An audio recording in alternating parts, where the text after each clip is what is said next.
Hello everyone, it's me Uncle John. Today I am going to read S3 3019 Eat My Dust, Henry Ford's First Race by Monica Collin.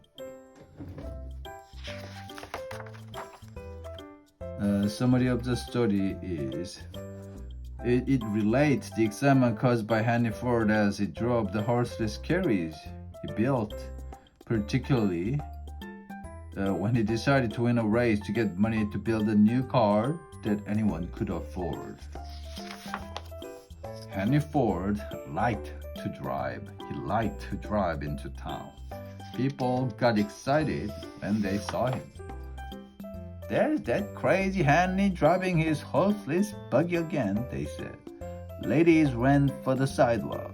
Men leaped for cover. The dogs barked. "Horses weird." Henry liked driving into town. Henry had built his car by himself. It ran on gas. It did not have brakes. Henry stopped his car by turning off the engine. Then he jumped out. Henry tied his car to a post, just like a horse, so it did not roll away. Everyone wished Henry would go back to driving a horse and buggy. But Henry loved cars. He loved driving them, and he loved building them. Other people were building cars too. The cars cost a lot of money. They always needed repairs. Since most people did not know how to drive, car owners hired drivers. Only the rich could afford to own a car. Henry had a dream. He wanted to build a car everyone could own. Henry needed money to build his dream car. How could he get it? He decided to enter a race. Henry had never raced a car in his life. Car racing was a new sport. People dressed up for a day at the races. They cheered the fastest car to victory. "If I win the race," Henry told his wife Clara, "I will be able to build my new car." Henry and a mechanic named Spider Huff went to work. They put a 26 horsepower engine in their race car. 1 horsepower equaled the pulling power of 1 horse. That meant Henry's car could beat any horse in seconds flat. People laughed at Henry. "You'll never beat the Daredevil," they said. The Daredevil was Alexander Winton. He was the American racing car champion. "I can beat him," said Henry. "My car is built better," Clara nodded. She wanted only one thing. She wanted Henry to drive safely.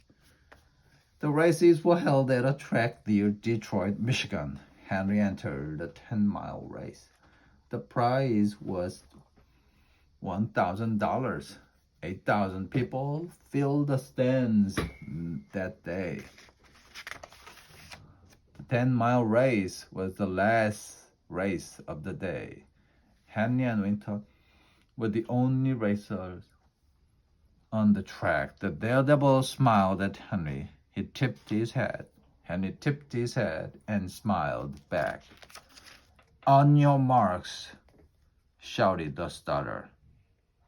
Henry gripped the steering wheel. "Start your engines." Spider cranked the engine. Henry's racer roared to life. Bang! The starter's pistol went off. Henry and Winton shut down the track. The crowd cheered. The most were cheering for Winton. They were sure he would win. The two cars raced side by side. Up ahead lay the first curve. Winton was a pro. He knew how to drive around the bend without slowing down. Henry did not. He had to cut the engine. Then he made a slow, wide turn. "Lean out," shouted Henry. Spider stood on the running board. He leaned out. Henry took the curve. Spider's weight kept the racer from tipping over. Winton was ahead. Henry stepped on the gas. He sped down the track. His car caught up with Winton's. The cars raced around the track 5 more times. The racers were on their last lap. The finish line was in sight. Suddenly, black smoke covered the track. Henry could not see. Was his car in trouble? Was the engine overheating? Was the race to build his dream car over? No, Winton's car was in trouble. It was burning oil. Suddenly, the engine stalled. Winton's car rolled to a stop. Henry roared past in a cloud of dust. Yippee! He shouted with glee. The crowd went wild. Men threw their hats in the air. Women stood on their chairs to get a better view. Henry had won his first car race. Henry Ford was a new American racing car champion. Next day, Henry's name and picture were in all the newspapers. He had won the money. He had also won a beautiful crystal punch bowl. The clown placed the ball on the table for visitors to see. Henry built his dream car. He called it the Model T. It came in one color, black. The Model T was easy to drive. It was easy to repair. People loved it. They called it the Tin Lizzie. Henry Ford drove his Tin Lizzie into town. People got excited when they saw him. Ladies waved. The man honked. Henry was happy. He had built a car everyone could own. Authors note this is a true story. The race was held on October 10th, 1901. Henry used the prize money to build a Ford Motor Company. Henry Ford's Model T was a car everyone could own, and almost everyone did. Henry is just about to pass Winton. If you look close, you can see Spider on the running board. Oh boy. The end.